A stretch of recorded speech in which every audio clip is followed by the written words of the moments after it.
En este momento tenemos a un invitado muy especial con nosotros para analizar este tema desde todas las aristas posibles. Él es Fabio Umar, fue fiscal general de la Nación, conoce muy bien el tema de la justicia en nuestro país. Además, es abogado penalista, bueno, ex fiscal también de la Nación. Señor Umar, le doy la bienvenida a estos micrófonos para analizar este día que, la verdad, puedo expresarle, es un día bastante difícil en nuestro país. ¿Cómo está? Bienvenido. Tenemos un problema, no lo escucho, fiscal, tiene el micrófono apagado, le puedo pedir si podemos activar la opción. Ahí Ya estamos muy bien. Sí, ahora sí. Feliz viernes, bienvenido, señor exfiscal, ¿cómo está? Muy bien, muchísimas gracias. Ojalá hubiera ocupado yo la dignidad de fiscal general. Simplemente fui un Corregí. fiscal. No hay cuidado. Ya Sí, pues hecha la precisión. es un día muy lúgubre para el país. Realmente el país político, el país judicial, se estremecen hondamente con este tipo de situaciones. Esto es mucho más grave que lo que pasó en el 8000. En el 8000, hace ya 28 años, era la primera vez que había evidencia de la penetración de dineros calientes en las campañas presidenciales. Luego, todos los colombianos de alguna manera estábamos desprevenidos. Pero, ahora se supone que eso ya no nos iba a pasar porque habíamos aprendido la lección del pasado y sin embargo nos volvió a pasar. Y no pasó en cualquier lugar, pasó en el seno de la familia presidencial. Candidato presidencial, hoy presidente de la República, que hizo su campaña de la mano de la pulcritud como su bandera, como corresponde. Y ahora el hijo reconoce haber recibido dinero de la mafia. Sumamente grave, y el país va a entrar en un remesón institucional, en una crisis de gobernabilidad terrible. Probablemente el proyecto político de Gustavo Petro quedó sepultado con lo que está pasando. Es que es tal cual, porque el proyecto político a partir del día de hoy, sea comprobado lo que dijo Nicolás Petro con las pruebas que va a presentar, o ya bien no sea, el proyecto ya está sepultado. Aquí tenemos, señor exfiscal, un marco jurídico bastante complejo. ¿Por qué? Porque sin apasionamientos empecemos analizando jurídicamente, en dado caso que se demuestre que efectivamente hubo estos ingresos ilícitos a la campaña, ¿qué puede pasar legalmente con el presidente? Bueno, el fiscal Burgos, que está a cargo de las investigaciones, ya anunció ayer que iba a compulsar copias, es decir, a enviar las piezas procesales a las entidades correspondientes. Eso supone que la Fiscalía tiene que abrir nuevas líneas investigativas en contra de las personas que en la campaña pudieron beneficiarse de estos dineros. Y supone también que el Congreso de la República, la Cámara de Representantes, particularmente la Comisión de Acusaciones, que es la entidad encargada de investigar al presidente, porque tiene fuero, tendrá que abrir la línea investigativa correspondiente. Claro, eso es a destacar. Resaltemos, yo voy a sacar mi resaltador y le voy haciendo los resaltados. El presidente tiene fuero en este momento. Uno de los temas. Así es. Las investigaciones van a tener que abrirse, entre otras cosas, a la primera dama, al presidente de la Comisión Séptima de la Cámara de Representantes, que es donde están todas las reformas del presidente Ahmed Escaf. Las investigaciones salpican a Laura Sarabia, a Armando Benedetti, la primera dama de la Nación, el presidente de la Comisión Séptima de la Cámara de Representantes, el ministro Velasco, el ministro Prada, que ya se había dicho que había ofrecido al menos 10 cargos en todo este marco fiscal. Esto es un caso con unos alcances, es un pulpo muy grande. Por supuesto. Es que quizá usted no se acuerda lo que en su momento fue el proceso 8000, pero en su momento la mitad del Estado y del Ejecutivo, del Poder Ejecutivo, es decir, del presidente, los ministros, estaban siendo de una u otra forma judicializados, investigados.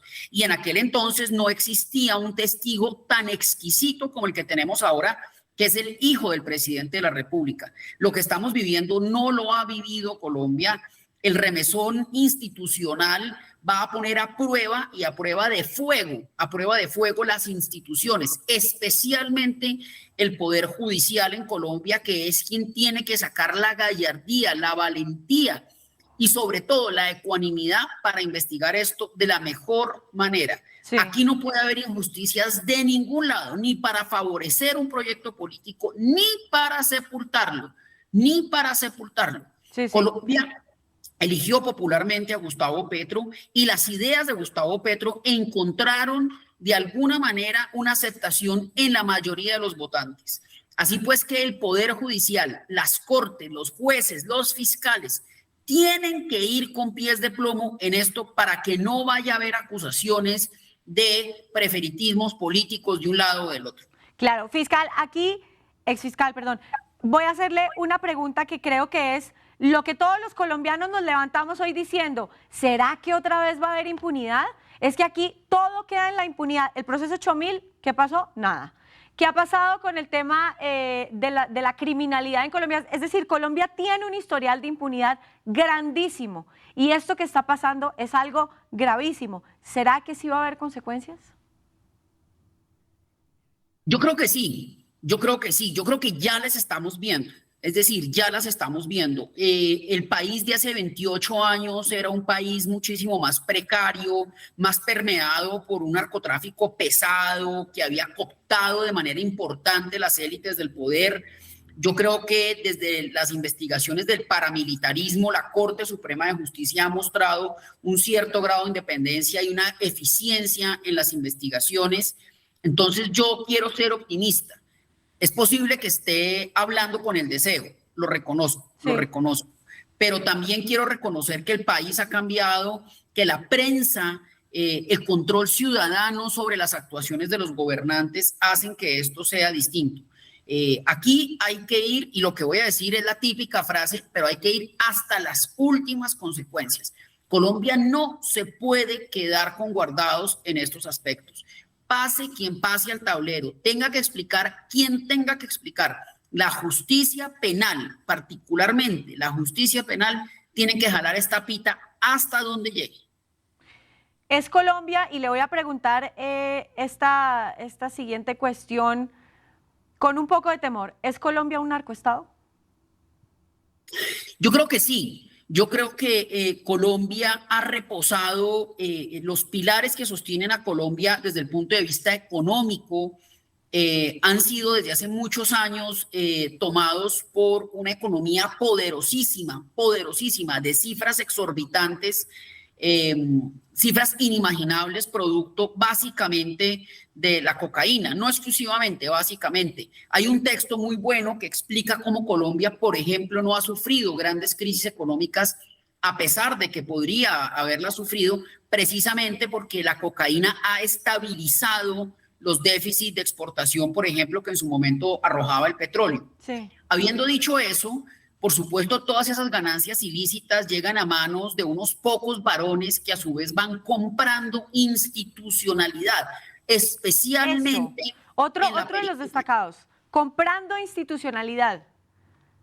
Sí, claro, Colombia, especialmente en la periferia de las grandes ciudades, Colombia está completamente cooptada, los policías, los jueces, los gobernadores. No hay que olvidar que los montos que ofrece el narcotráfico y en general los negocios ilícitos son de tal magnitud que pueden comprar conciencias de manera muy fácil. Basta con salir de la zona de confort de 2 o 3 ciudades para darse cuenta que el Estado no ha sido capaz de operar. En su momento fueron las FARC, los paramilitares, hoy en día son grupos residuales que han entendido que deben irse de alguna manera en un muy bajo perfil, pero que compran a diestra y siniestra diferentes estamentos de la institucionalidad. Empiece usted por los policías que se hacen los de la vista gorda en los embarques de droga, y de ahí para arriba usted va encontrando, y ahí lo vemos, ya llegaron a la casa presidencial. Sí, acá el presidente da en su respuesta y dice que el pueblo lo eligió y que el pueblo es responsable de lo que vaya a pasar y que si evidentemente se conforma, él se tiene que ir. Apunta como siempre mucho al tema popular, de la gente que lo eligió y demás. como nosotros estamos aquí conectando todo lo que pasa en Latinoamérica y el mundo, particularmente en Latinoamérica, ha pasado en países como el Perú, como Ecuador, que las consecuencias sí han sido que el presidente tenga que retirarse de su cargo. ¿Usted ve que esto pueda ser quizás posible si la gente sale a manifestarse, si el apoyo del pueblo no termina siendo el mejor aliado del presidente? ¿Usted cree que aquí en Colombia la valentía sí nos va a llevar a ese extremo? No, yo no creo. Yo creo que el presidente va a culminar su periodo. A mí me parece que, salvo pues que apareciera una prueba que comprometiera directamente la responsabilidad del presidente, directamente la responsabilidad del presidente, debe surtirse un proceso judicial con todas las garantías para él, para las víctimas, para las partes intervinientes en el proceso. Yo no creo que Colombia vaya a ver la renuncia del presidente y mucho menos un plantón popular de tal magnitud que lo obligara a renunciar. Lo que creo sí es que la gobernabilidad del presidente va a quedar reducida a cero. No, y el país está en crisis desde ya. Sí, señora, el país está en crisis. El presidente venía de alguna manera muy errática, las cancelaciones de su agenda, los proyectos descabellados, el nombramiento de personas incompetentes en algunos cargos, y ahora le sucede lo que menos le podía suceder a un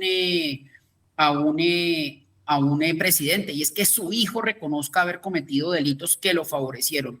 Esto ni a una novela de la mejor factura se le hubiera ocurrido este tema. Pues es que la principal trama de la novela es que todo el escándalo explota porque la ex esposa de Nicolás Petro estaba muy herida por el tema de que él se fue con su mejor amiga, pero eso dejémoslo a un lado, esos líos de faldas. Ahora le voy a preguntar la situación de Nicolás Petro. ¿Va a seguir detenido? ¿Va a tener casa por cárcel? ¿Va a ir a alguna cárcel de máxima seguridad? ¿Cómo va a ser su situación No, jurídica? lo mejor es que él está en su casa en este momento. Nicolás Petro en este momento pasa de ser un simple indiciado o acusado o imputado a ser una persona que tiene, en teoría, la información suficiente para abrir un gran caso de criminalidad organizada.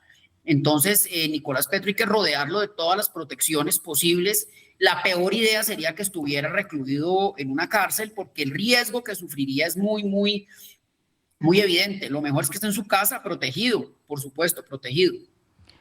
Pues bueno, señor Fabio Umar, ex fiscal de la Nación, también analista político, muchas gracias por haber estado con nosotros. Feliz viernes y que tenga un gran puente. Un abrazo para todos, un feliz puente y muchísimas gracias por la invitación.